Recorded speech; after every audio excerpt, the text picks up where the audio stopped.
အားလုံးမင်္ဂလာပါကျမနာမည်ခေချင်ဝင်းလို့ခေါ်တယ်ကျမကမြန်မာပြည်မန္တလေးမြို့မှာမိသားစုနဲ့အတူနေထိုင်ရတဲ့ digital business လုပ်ငန်းကိုဝင်ရောက်လုပ်ကိုင်နေတဲ့ business owner တယောက်ဖြစ်တယ်ဒီလုပ်ငန်းကိုစိတ်ဝင်စားလို့လုပ်ကိုင်နေတဲ့လူတွေကိုလက်တွဲခေါ်ပေးနေတဲ့ mentor တယောက်လည်းဖြစ်တယ်ဒီနေ့မှာတော့ကျမက90 day challenge ရဲ့ day 1နေ့လေးဖြစ်ဒီဗီဒီယိုလေးကိုလုပ်လိုက်တာဖြစ်တယ်။ကျွန်မဗီဒီယိုတွေမလုပ်ဖြစ်တာ2ပတ်လောက်တော့ကြာသွားပြီဖြစ်ပြီเนาะ။ကျွန်မရဲ့အလုပ်ကိစ္စကြောင့်ရဲ့ပြီးတော့အလုပ်ပြီးတော့လည်းကျွန်မနေမကောင်းဖြစ်သွားတာနဲ့ဒီဗီဒီယိုဘက်ကိုကျွန်မလည်းမကျင်နိုင်ဘူးဖြစ်သွားတယ်ပေါ့နော်။ဒီနေ့မှာတော့ကျွန်မကဘာအကြောင်းအရာလေးကိုပြပြချင်လဲဆိုလို့ရှိရင်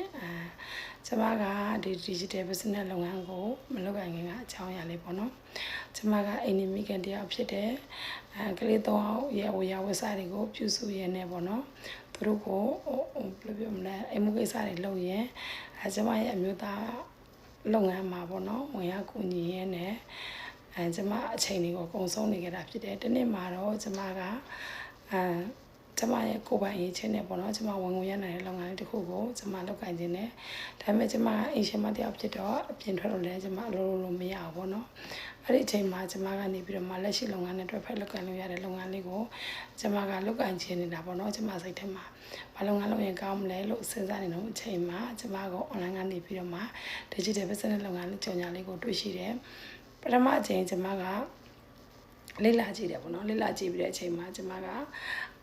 online ပေါ်လုပ်ငန်းမို့လို့ skin တွေများဖြစ်ခဲ့လို့ရှိရင်ပေါ့နော်ကျွန်မအတွက်ပေါ့ဘယ်လိုလုပ်မလဲဆိုစိတ်ကူးလေးစဉ်းစားမိပြီးတော့မှကျွန်မ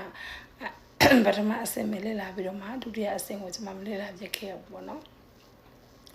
ဒီနေ့မှာတော့ကျွန်မလုပ်ငန်းလုပ်ကနေရနေကျွန်မရဲ့အမျိုးသားကကျွန်မရဲ့မကောင်းဖြစ်လာတယ်ပေါ့နော်သူကဆေးစစ်ဖို့ဖြစ်လာတဲ့အချိန်မှာသူဒါပေါ့နော်လောက်ကိုဆက်မလုပ်နိုင်ခဲ့လို့ရှိရင်ကျမရဲ့စီးပွားရေးနဲ့ပေါ့ကျမကလေးရဲ့ပညာရေးအတွက်ကျမဘာလုပ်ငန်းဆက်လုပ်ရင်ကောင်းမလဲပေါ့နော်ဘယ်လိုလုပ်မလဲဆိုတာကိုစဉ်းစားမိပြီးတော့မှာပေါ့နော်ကျမအဲ့ချိန်မှာ digital business လုပ်ငန်းကိုလည်းပထမအချိန်လေ့လာထားပြီးတာဖြစ်တဲ့အတွက်ဒီလုပ်ငန်းကပဲပေါ့နော်လက်ရှိလုပ်ငန်းနဲ့တွဲဖက်လို့ရတဲ့လုပ်ငန်းဖြစ်တဲ့အတွက်ဒီလုပ်ငန်းကပဲငါအတွက်သင့်တော်တယ်ဆိုစဉ်းစားမိပြီးတော့မှကျမကဒုတိယအဆင့်ကိုထပ်ပြီးတော့မှလေ့လာခဲ့တယ်အဲ့လိုလေ့လာတဲ့အချိန်မှာသိချသွားပြီပေါ့နော်ဒီလုပ်ငန်းကပဲကျမလက်ရှိလုပ်ငန်းနဲ့တွဲဖက်လို့လုပ်ကိုင်လို့ရတဲ့လုပ်ငန်းဖြစ်တဲ့အတွက်ဒီလုပ်ငန်းကပဲငါနဲ့ပဲအသင့်တော်ဆုံးပဲလို့ဆုံးဖြတ်ချက်ချပြီးတော့မှကျမ digital business လုပ်ငန်းလေးကို